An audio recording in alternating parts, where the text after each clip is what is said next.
Me casé con el hombre perfecto, hasta que una anciana me reconoció y me dijo que huyera. Cuando me casé con Daniel, todo el mundo decía lo mismo, que había tenido suerte, que hombres así ya no existían, que parecía educado, tranquilo, atento, estable, que se notaba que me adoraba. Y yo también lo creía.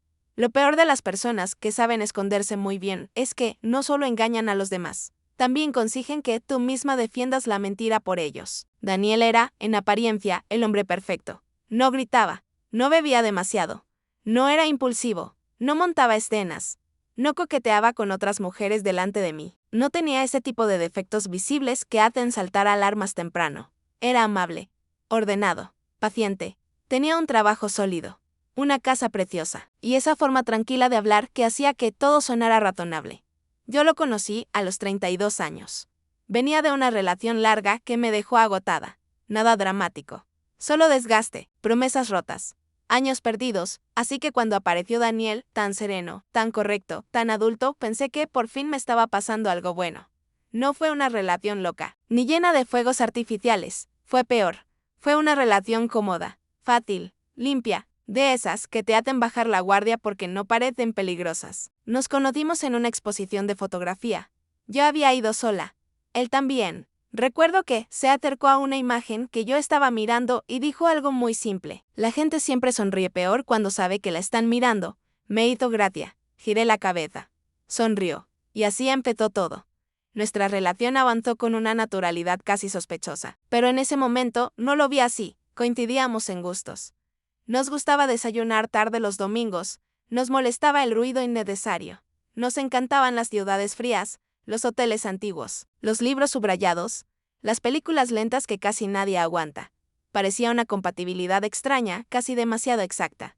A veces incluso bromeaba con que Daniel parecía diseñado para mí. Él siempre respondía lo mismo.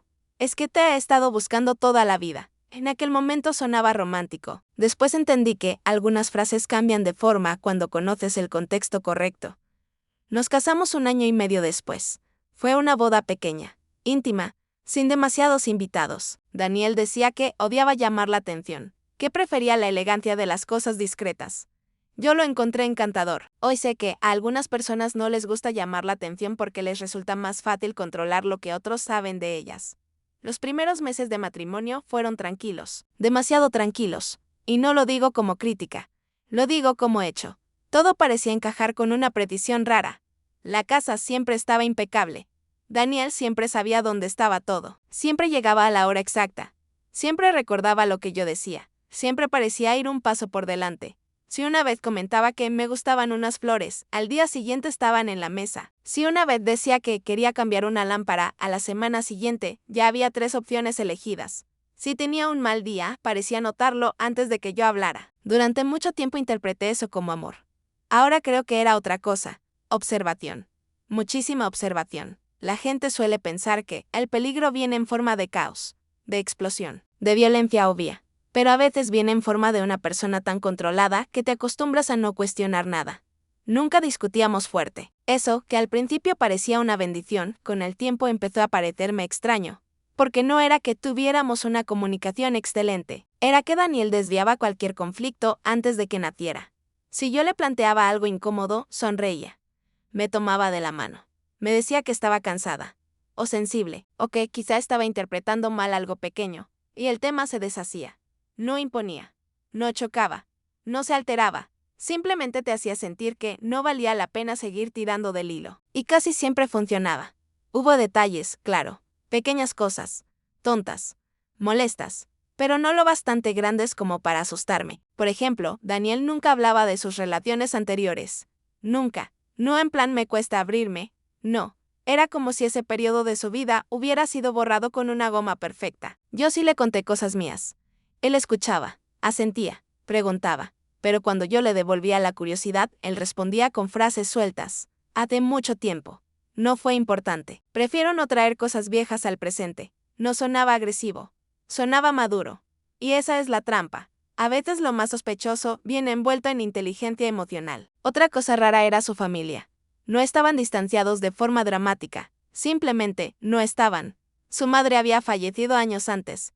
Su padre vivía en otra ciudad y apenas tenían contacto. No hablaba mucho de él. No tenía hermanos. ni primos cercanos, ni amigos de infancia, ni amigos de universidad, ni prácticamente nadie que pudiera contarme cómo era Daniel antes de conocerme. En ese momento lo interpreté como una vida privada. Hoy me parece un espacio demasiado limpio, demasiado sin testigos. La primera vez que sentí algo parecido a una incomodidad real fue por una tontería. Una tarde estaba ordenando el despacho. Daniel estaba fuera, tenía reunión, y yo, aburrida, empecé a reorganizar papeles, cajones y carpetas. Nada invasivo, solo limpiar. En uno de los cajones encontré una caja vieja de madera, derrada. No con llave, solo derrada. La abrí. Dentro había fotografías. Esperaba encontrar fotos familiares, viajes, infancia, exparejas quizá, pero no. Eran fotos mías.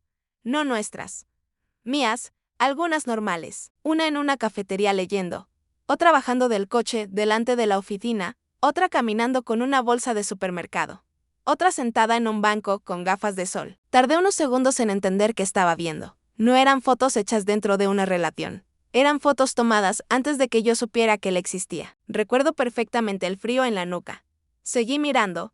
Había fechas escritas detrás. La más antigua era de 5 meses antes de la exposición donde casualmente nos conocimos. 5 meses. Me senté en la silla. No podía decidir si aquello era aterrador o simplemente raro. Intenté racionalizarlo. Quizá me había visto antes. Quizá le llamé la atención. Quizá reunió valor después de seguir coincidiendo. Quizá. Cuando Daniel llegó, yo ya había vuelto a guardar la caja. Pero no pude fingir normalidad del todo. Supongo que me notó distinta. Cenando, me preguntó si me pasaba algo. Le dije que había encontrado unas fotos. Ni siquiera mencioné cuáles. Él dejó los cubiertos despacio. Y sonrió. Eso fue lo peor. No sorpresa. No vergüenza. No explicación atropellada. Solo una sonrisa suave, como si yo hubiera encontrado una nota romántica mal escondida. Quería enseñártelas algún día, dijo, pero me daba miedo que te pareciera raro. ¿Me estabas siguiendo antes de conocerme? Lo dije intentando reírme, pero no me salió. Daniel apoyó los codos en la mesa.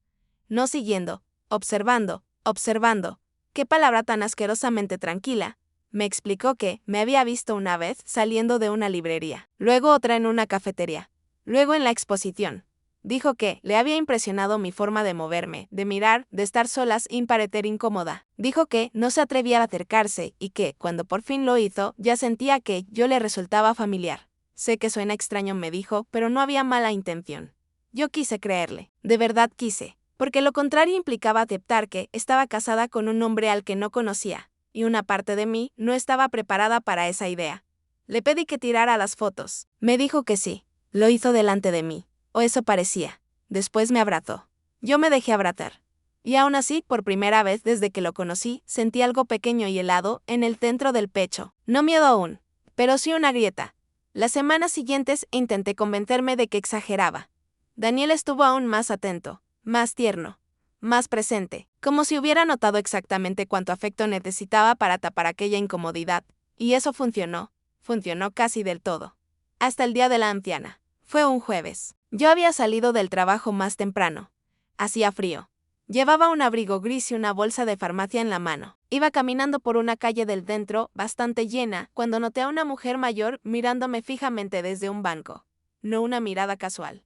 No una mirada despistada. Una mirada clavada, intensa, incómoda.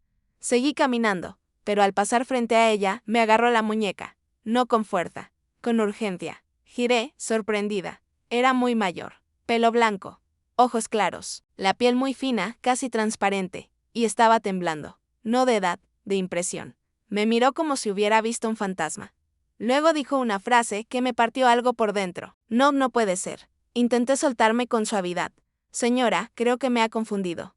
Entonces negó varias veces con la cabeza, y me dijo: no te he confundido. Tú eres igual que la otra. Sentí que el ruido de la calle se alejaba. ¿Qué otra? La mujer tragó saliva. Miró a ambos lados. Se acercó un poco más. Y me dijo en voz baja: la que estuvo antes que tú. El aire me salió del cuerpo de golpe. Recuerdo que intenté sonreír por pura inercia. Como cuando alguien dice algo tan extraño que quieres llevarlo a lo absurdo para no asustarte. Creo que no entiendo. La mujer apretó más mi muñeca. Sus ojos se llenaron de algo, entre miedo y pena. Escúchame bien. Si sigues con ese hombre, tienes que irte. Hoy, no mañana. No ten cuidado. No piénsalo, hoy. Sentí las piernas rarísimas. ¿De qué hombre está hablando? Ella me estudió la cara, como comprobando algo. Luego susurró del mismo con el que estuvo Elise. Ese nombre no significaba nada para mí. Nada, y precisamente por eso me asustó tanto, porque no sonaba improvisado. Sonaba real, demasiado real. ¿Quién es Elise? La anciana me soltó despacio. Miró de nuevo alrededor, y durante un segundo pensé que iba a irse sin decir nada más. Pero no. Me dijo la primera esposa. Creo que mi cuerpo dejó de sentir temperatura. No me acuerdo de haber respirado. Mi marido no ha estado casado antes. Lo dije de forma automática, inmediata, con la lealtad de quien aún necesita defender su realidad. La anciana me sostuvo la mirada, y solo respondió: eso es lo que te hizo creer. Yo tendría que haberle hecho más preguntas allí mismo. Tendría que haberlas ejido. Tendría que haber reaccionado mejor.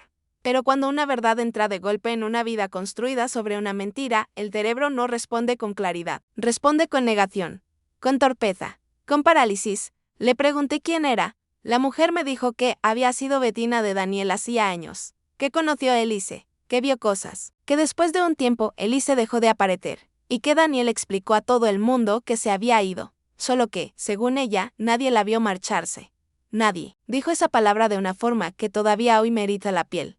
Nadie. Yo intenté seguir preguntando, pero la mujer empezó a ponerse nerviosa, muchísimo. Miraba detrás de mí, a los lados, a los coches, como si llevara años esperando ese momento y al mismo tiempo le aterrara haberlo vivido de verdad. Antes de irse, me dijo una última frase. Si encuentras una caja azul, no la abras sola. Y se fue. Así, se levantó del banco. Cruzó la calle y desapareció entre la gente. Me quedé quieta varios segundos. Luego hice lo que haría casi cualquiera. Intenté convencerme de que aquella mujer estaba confundida, o enferma, o que había mezclado personas, o historias, o recuerdos, cualquier cosa menos aceptar la posibilidad de que mi marido hubiera enterrado una vida entera antes de conocerme. Cuando llegué a casa, Daniel ya estaba allí, leyendo en el salón, pierna cruzada, luz cálida, música suave, la escena perfecta, la escena de siempre.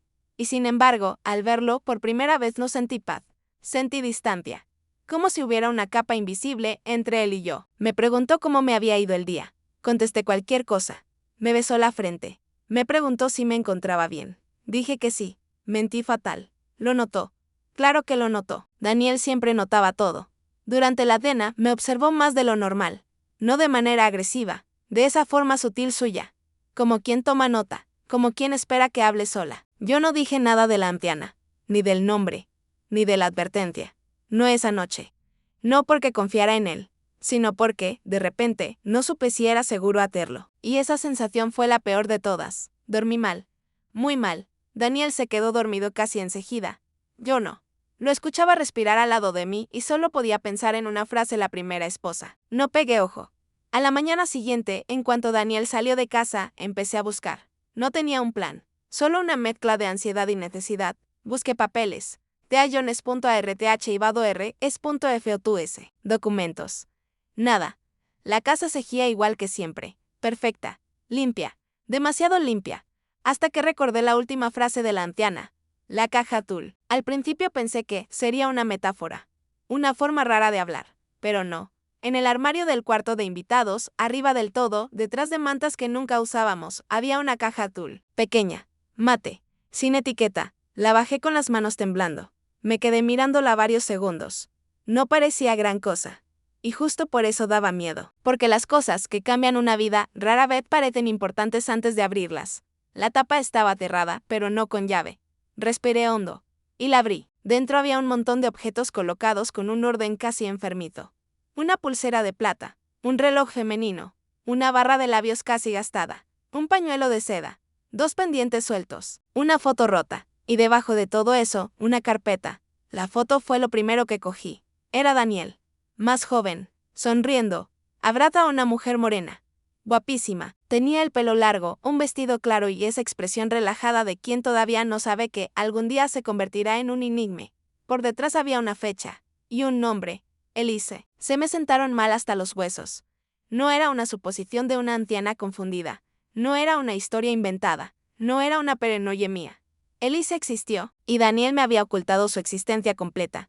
Abrí la carpeta. Había papeles doblados, fotocopias, Una escritura de matrimonio. No me acuerdo del instante exacto en que dejé de sentir el suelo bajo los pies. Solo recuerdo mirar una y otra vez el nombre de Daniel. El nombre de Elise. La fecha. Era real. Daniel había estado casado. Y no una vez breve o lejana, habían vivido juntos varios años. Yo seguí revisando. Había también un informe de desaparición. El nombre de Elise. Una fecha posterior al matrimonio. Y una declaración firmada por Daniel en la que afirmaba que su esposa había abandonado voluntariamente la vivienda y que probablemente estaba atravesando un episodio emocional inestable. Tuve que dejar los papeles sobre la cama. Se me revolvió el estómago. Episodio emocional inestable. Aquella frase me hizo más daño que casi todo lo demás, porque reconocí el patrón. La manera limpia, suave, elegante, de convertir a una mujer en alguien poco fiable, en alguien que quizá exagera, en alguien que un día se va y nadie cuestiona demasiado. Seguí leyendo. Había recortes, notas, y una libreta pequeña. La abrí por la mitad. La letra no era de Daniel, era de Elise. No era un diario constante, solo entradas salteadas, pensamientos cortos, frases rápidas, y todas olían a enfierro. Me dijo que estoy confundida. Dice que exagero. A veces siento que me observa mientras duermo. He buscado mis llaves y no aparecen. No sé si me estoy volviendo loca o él quiere que lo crea. La última anotación estaba escrita con una presión terrible sobre el papel. Si algo pasa, no me fui. Él sabe que yo no me iría así. Se me llenaron los ojos de lágrimas. No por tristeza, por terror. Terror puro. Porque de repente no estaba leyendo la historia de una desconocida. Estaba leyendo el borrador de la mía. Todo encajaba demasiado bien. La calma, la observación, la manera de desactivar conflictos, la falta de testigos de su pasado, las fotos mías antes de conocerme, la forma en que sabía exactamente cuánto afecto darme, cuánto espacio dejar, cuánto corregirme sin parecer autoritario. No era espontáneo, no era madurez, era práctica, muchísima práctica. En ese momento escuché un coche entrando al garaje. El corazón me dio un golpe tan fuerte que me dolió de verdad. Daniel. No tenía que volver todavía. Miré el reloj. Había salido antes. O quizá me había observado. O quizá siempre volvía a esa hora y yo nunca lo había notado. Cerré la carpeta a toda velocidad. Volví a meterlo todo en la caja. La subí al armario como pude. Mis manos iban tan rápido que casi tiro una de las mantas. Justo cuando cerré la puerta del armario, escuché sus pasos en la entrada. Amor, su voz, normal, suave, la de siempre. Y yo sentí un pánico tan limpio que se me nubló la vista. Salí del cuarto de invitados intentando respirar con normalidad. Él estaba en el pasillo. Me sonrió. Pero hubo algo distinto. No sé si fue real o si ya yo estaba viendo todo a través del miedo. Pero aquella sonrisa me pareció demasiado precisa. ¿Qué haces aquí arriba?, preguntó. Nada. Estaba buscando una manta. Daniel miró hacia el cuarto. Luego me miró a mí. Y se acercó despacio. No hizo nada raro. No levantó la voz. No cambió el gesto. Solo se quedó muy cerca y me preguntó ¿seguro? Fue la primera vez que pensé, con una claridad absoluta, tengo que salir de esta casa. Le sonreí como pude. Le dije que sí, que me encontraba algo cansada, que quizá me iba a tumbar un rato. Daniel me apartó un mechón de la cara. Tienes mala cara. Ese gesto, en otro momento, me habría parecido tierno. Ese día me dio ganas de retroceder. Bajamos juntos. Yo intentando que no se notara nada. Él demasiado tranquilo, demasiado presente, demasiado cerca. Todo el rato pensé que lo sabía, que de alguna manera, sin haber visto nada, lo sabía. Porque esa clase de hombres parece oler el momento exacto en que una mujer deja de creerles. Esperé hasta la noche, hasta que se durmió, o fingió dormirse, no lo sé. Y entonces hice algo que no había hecho nunca. Cogí mi móvil, le hice fotos rápidas a algunos de los documentos de la caja azul, a la libreta, a la foto de Elise, al informe, a la escritura. Y envié todo a un correo nuevo que abrí desde el baño, con las manos temblando. Después busqué el nombre de Elise en internet.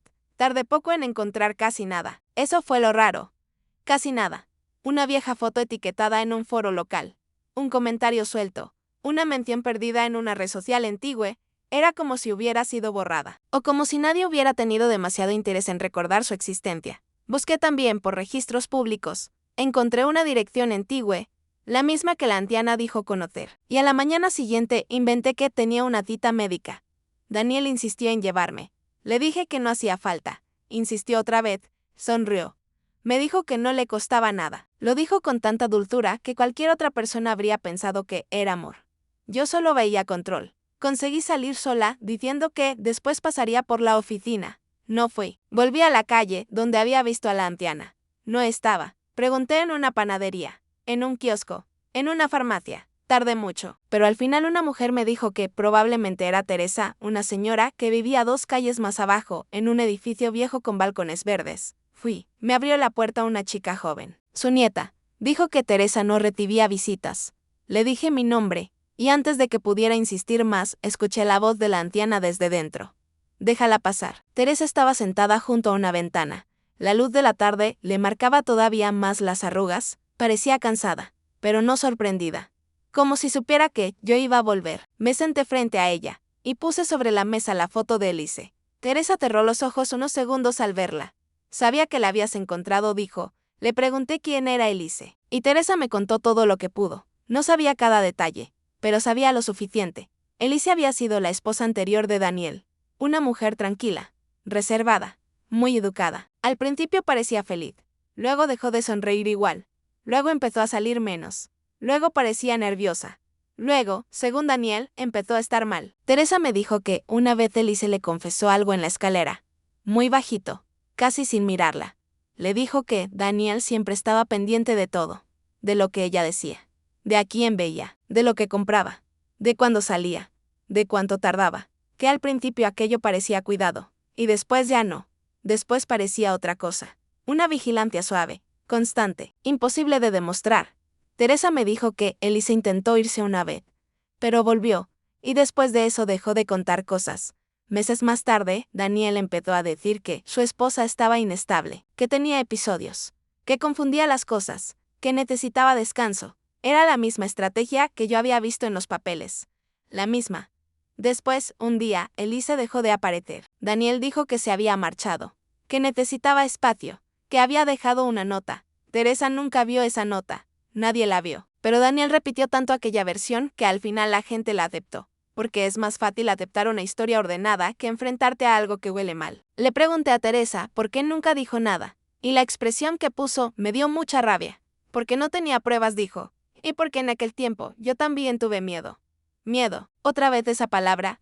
La gente siempre tiene miedo, y mientras tanto, otros siguen adelante. Le pregunté qué quiso decir con tú, eres igual que la otra. Teresa me miró tan fijo que sentí un escalofrío. Porque te pareces muchísimo a Elise. Sentí el corazón en la garganta. No físicamente del todo. Yo soy castaña. Elise era morena. Yo tengo la cara más angulosa.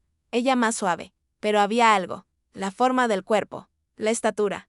La manera de vestir. Incluso la clase de mujer que aparentábamos ser. Discretas.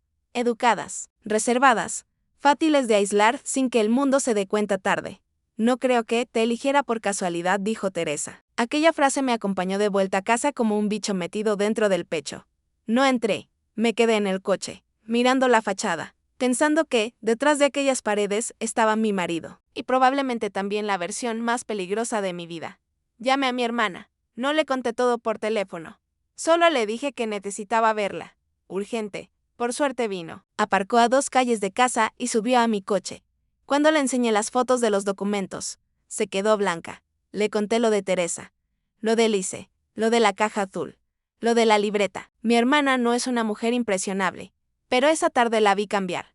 Pasó de la incredulidad al miedo en menos de 5 minutos. No vuelvas a entrar sola, me dijo. Y yo, por fin, sentí que alguien estaba tratando esto con la gravedad correcta. Fuimos a una comisaría. No a denunciar cualquier cosa, sino a dejar constancia. A mostrar los documentos, las fotos, el nombre de Elise, la escritura, la libreta. La agente que nos atendió fue correcta, pero cauta, demasiado cauta. Nos dijo que necesitaban revisar, que una desaparición en Tigüe no se reabre por una libreta y una sospecha, que hacía falta más. Siempre hace falta más cuando una mujer dice que algo no encaja. Salimos de allí peor de lo que entramos, pero con una ventaja. Ya no estaba sola. Mi hermana me llevó a dormir a su casa. Yo apagué el móvil. Daniel llamó 11 veces. Mandó mensajes. Primero dulces. Luego preocupados. Luego heridos. Después uno que me dejó helada. Si alguien te está llenando la cabeza, por favor vuelve antes de hacer una tontería. Una tontería. Nunca decía error. Nunca decía locura. Siempre palabras pequeñas. Manejables. Como si todo pudiera reducirse a una confusión pasajera. Mi hermana insistió en que no respondiera. No respondí. A la mañana siguiente, sin embargo, pasó algo peor. Mi hermana recibió una llamada, desde un número oculto. Contestó. Se quedó blanca. Y me miró. No hizo falta que dijera quién era. Lo supe. Era Daniel. No gritó. No amenazó. No insultó. Solo dijo una frase: dile que, si abre ciertas puertas, algunas historias terminan repitiéndose. Mi hermana colgó. Las dos nos quedamos en silencio. Porque hay frases que no necesitan ser explícitas para sonar como una alarma. Ese mismo día, la policía nos llamó. Habían encontrado algo en un antiguo archivo. No una prueba definitiva, pero sí una irregularidad. La declaración de Daniel sobre la desaparición de Lise no coincidía con ciertos registros de movimiento de una tarjeta bancaria. Había consumos hechos después de la fecha en que él afirmó que ella se había marchado, y no en otra ciudad. Cerca de casa, muy cerca, era poco, pero era una grieta. Volvimos a la comisaría. Esta vez nos escucharon más en serio. Me preguntaron si estaba dispuesta a declarar todo. Sí. Me preguntaron si quería acompañamiento para volver a la casa a recoger mis cosas. Sí. Y entonces ocurrió algo que todavía hoy me cuesta explicar sin que se me acelere el pulso. Volví a casa con 2 agentes. Daniel no estaba. O eso creíamos. Entré con el corazón disparado. Todo seguía perfecto. Como siempre. Demasiado perfecto. Subí directamente al cuarto de invitados. La caja azul seguía allí, pero no igual. Estaba vacía. Vacía. Solo quedaba dentro un papel doblado. Lo abrí, y reconocí la letra de Daniel. Nunca sabes cuidar lo que no entiendes. Sentí que me fallaban las piernas. Los agentes empezaron a revisar la casa. Uno de ellos me pidió que bajara. Yo bajé, y al pasar por el dormitorio principal, vi algo que me dejó helada. Encima de la cama había otra foto. Mía, durmiendo, tomada desde el lado de Daniel. Muy reciente. Muchísimo. Debajo, escrita a mano, una sola frase: tú también empezaste a mirar demasiado. No me desmayé de milagro. Los agentes cambiaron el tono inmediatamente. Ya no era una visita preventiva. Ya no era una esposa asustada con una historia rara. Ahora había algo concreto. Algo presente. Algo que demostraba vigilancia, control, intimidación. Daniel no apareció ese día. Ni esa noche. Ni al día siguiente. Pero cometió un error, o varios. Intentó vaciar cuentas. Intentó mover dinero. Intentó contactar con una empresa de mudanzas. Y, sobre todo, intentó entrar en un trastero a las afueras que estaba a su nombre desde hacía años. Cuando la policía revisó ese lugar con orden, encontraron más cajas, más objetos, más fotos y más nombres. No solo Elise, no solo yo, había otras mujeres, otras rutinas, otras observaciones. No todas habían sido esposas. No todas habían llegado al mismo punto. Pero el patrón estaba allí, y eso fue lo más insoportable de entender.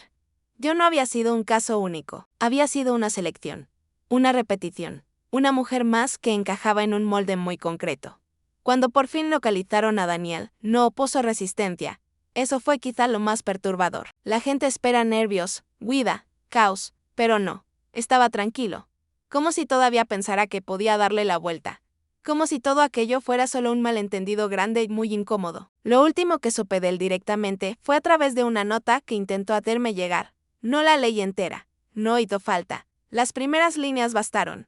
Decía que yo había malinterpretado todo, que siempre quiso protegerme, que las mujeres frágiles a veces inventan monstruos para explicar sus propias grietas. Era exactamente la misma forma de hablar que aparecía en los papeles de Elise. La misma.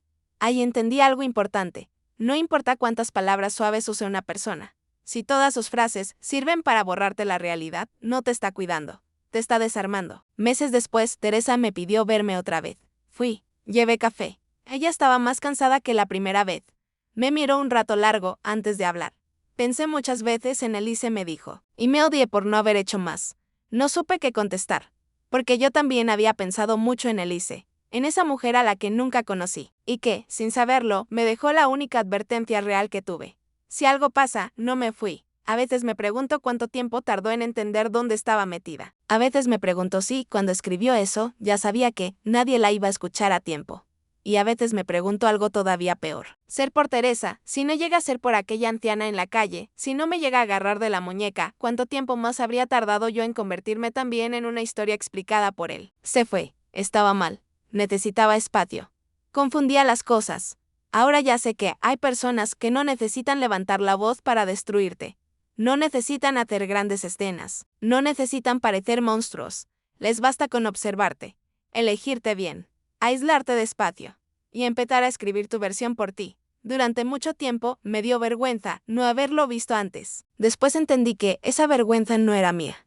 Mía era la confianza, la buena fe, la vida normal, la que no espera encontrarse con alguien que colecciona versiones de mujeres como si fueran proyectos. La vergüenza era suya, la oscuridad era suya, la mentira era suya. Yo solo fui la siguiente. La diferencia es que alguien me avisó a tiempo, y por eso sigo aquí para contarlo.